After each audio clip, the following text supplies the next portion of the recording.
Good morning. आज हामी सिक्न गइरहेको छौँ है डिजिट्स युज गरेर दिएको डिजिट्स युज गरेर ग्रेटेस्ट नम्बर र स्मलेस्ट नम्बर त्योबाट है त्यो दिएको डिजिटबाट ग्रेटेस्ट नम्बर र स्मलेस्ट नम्बर कसरी बनाउने है।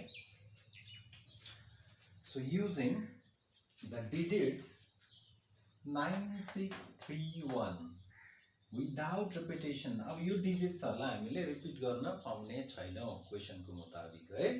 We can not repeat these digits. That means I cannot write 9 twice, thrice. I cannot write 6 twice, thrice like that. I cannot repeat the digits. So here digit repeat hune chaina. We will not repeat the digit. And make the greatest and smallest 4 digits number. अब यो डिजिट्सहरूलाई use गरेर हामीले greatest अनि smallest 4 digit number लेख्नु छ है। अनि यो डिजिटहरूलाई रिपिट नगरी सो कसरी लेख्ने त? Greatest 4 digit number, greatest 4 digit number. अब यहाँनिर सबैभन्दा ठुलो डिजिट कुन चाहिँ हो त भन्दा 9। सो 9 लाई सुरुमा लेख्ने है। त्यहाँदेखि 6, त्यहाँदेखि 3, त्यहाँदेखि 1। अब यहाँ र यहाँ एउटै छ त भन्यो भने यहाँ चाहिँ के छ कमा छ। यो कमाले गर्दा यिनीहरू के भयो त? अब यसलाई तपाईहरुले के अरे एक एकवटा नम्बर लिँदा नि भयो है। तर यहाँ के भनिएको छ त यिनीहरू डिजिट्सहरु हो। 9 एउटा डिजिट हो, 6 अर्को डिजिट हो, 3 अर्को डिजिट हो, 1। अब यहाँ चाहिँ मैले नम्बर लेख्दाखेरि चाहिँ के गरे त 4 डिजिट नम्बर लेख्दै छु भनेदेखि 4 digit, this is 4 digit number है। अनि नम्बर लेख्दाखेरि चाहिँ कमाको सिस्टम छ है। कमा लाउने पनि के छ त सिस्टम छ। अब हिन्दू अराबिक सिस्टम हो भने हामी के गर्छौं 1 10 100 को बादमा कमा लाउँछौं। प्रत्येक डिजिटलाई हामी कमा लाउँदैनौं है। 1 10 100 को बादमा डिजिट। सो यो भयो ग्रेटेस्ट 4 डिजिट नम्बर। अब स्मलेस्ट 4 डिजिट नम्बर कसरी लेख्नु? Smallest 4 digit number.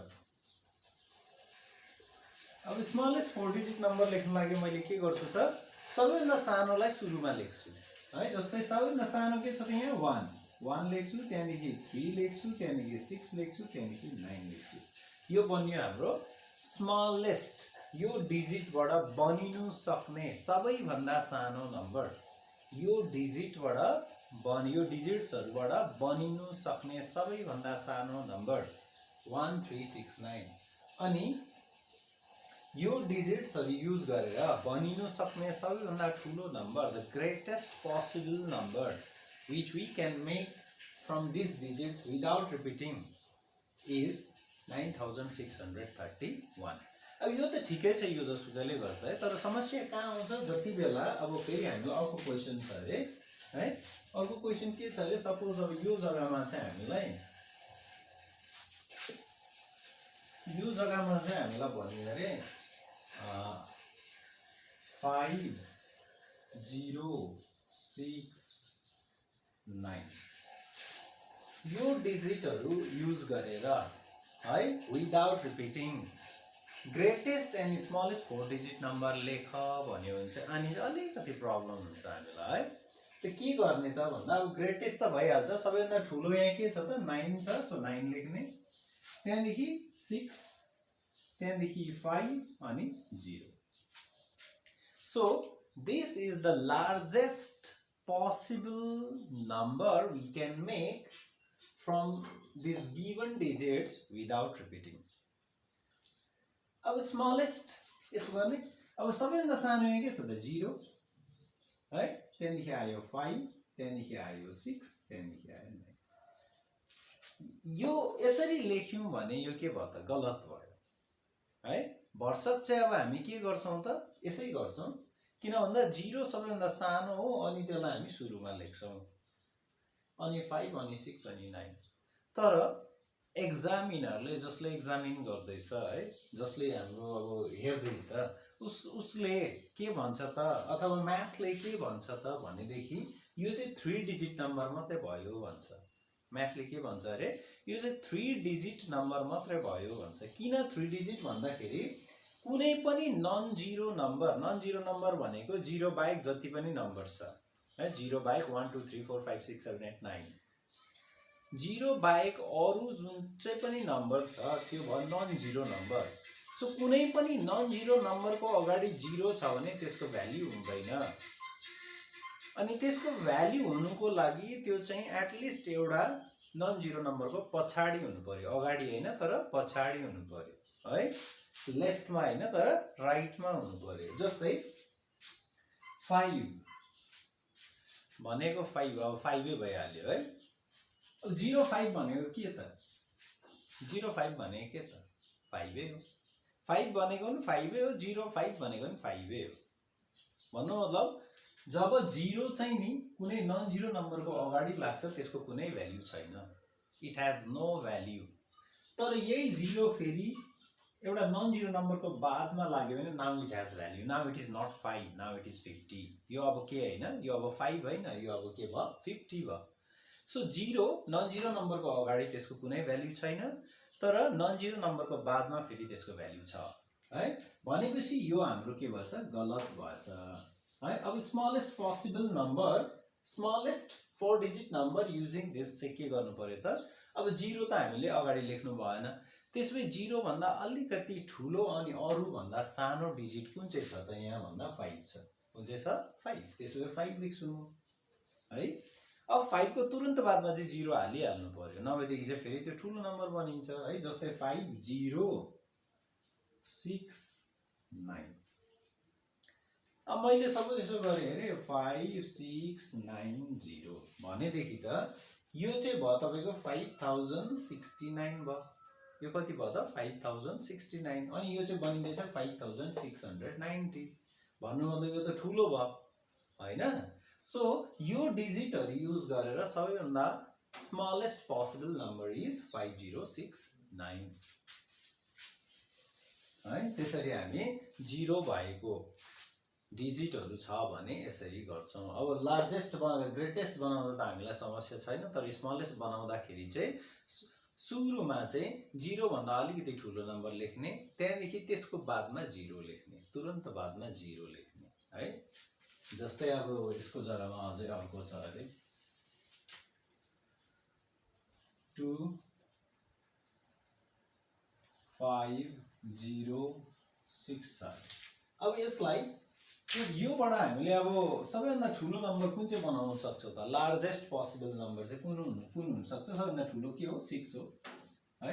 त्यहाँदेखि हो 5 अनि 2 अनि लास्टमा 0, दैट मीन्स इट बिकम 6520। अब योबाट सबैभन्दा सानो बनाउनु पर्यो भने के गर्छौं त, अब यहाँ यसो हेर्यो सबैभन्दा सानो 0 छ, त्यहाँदेखि बादमा त 2 हो भनेपछि 2 अगाडि लेख्छौं, 2 लेख्यो पहिला है, अनि 0 त्यहाँदेखि 5 अनि 6। This is the way how we do.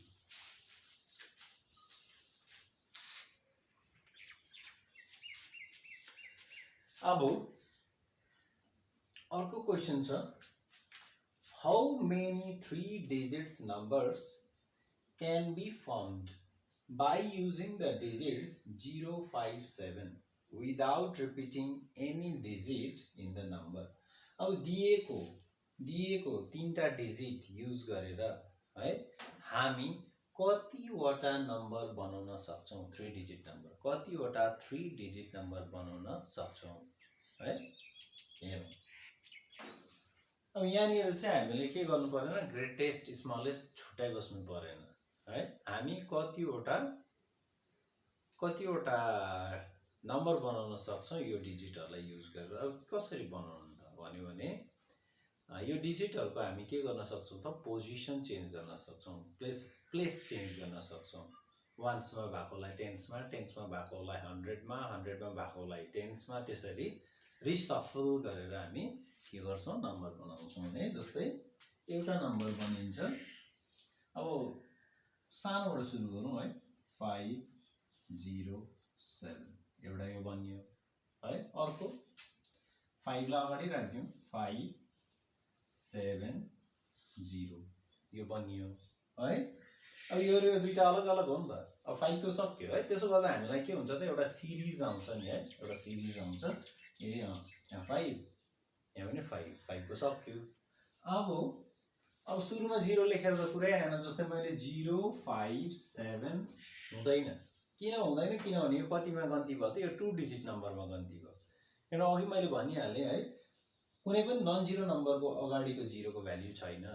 057 पनि 57 नै हो अनि 57 पनि 57 नै हो। 057 पनि 57 हो अनि 57 पनि 57 हो। अनि 57 57 त 2 डिजिट नम्बर हो, 3 डिजिट नम्बर होइन। त्यसो भए यो लेख्न पाउँदिन म है, यो लेख्न म पाउँदिन। त्यसो भए 3 डिजिट नम्बर बनिँदैन अगाडि 0 लेखेर। अब अर्को के छ त भन्यो भने अर्को 705 के रहेछ 705 अनि अर्को 750। अरु के उपाय छ? Is there any more possible number that we can write? Is there any? I don't think so है। यति नै हो। जस्तै यसलाई अब भर्सक यहाँबाट कतिवटा बनिन्थ्यो त? 6 वटा नम्बर्स बनिन्थ्यो है, 6 वटा नम्बर्स बनिन्थ्यो। तर 0 ले गर्दा 0 हामी अगाडि लेख्न सक्दैनौँ, त्यसले गर्दा भएन।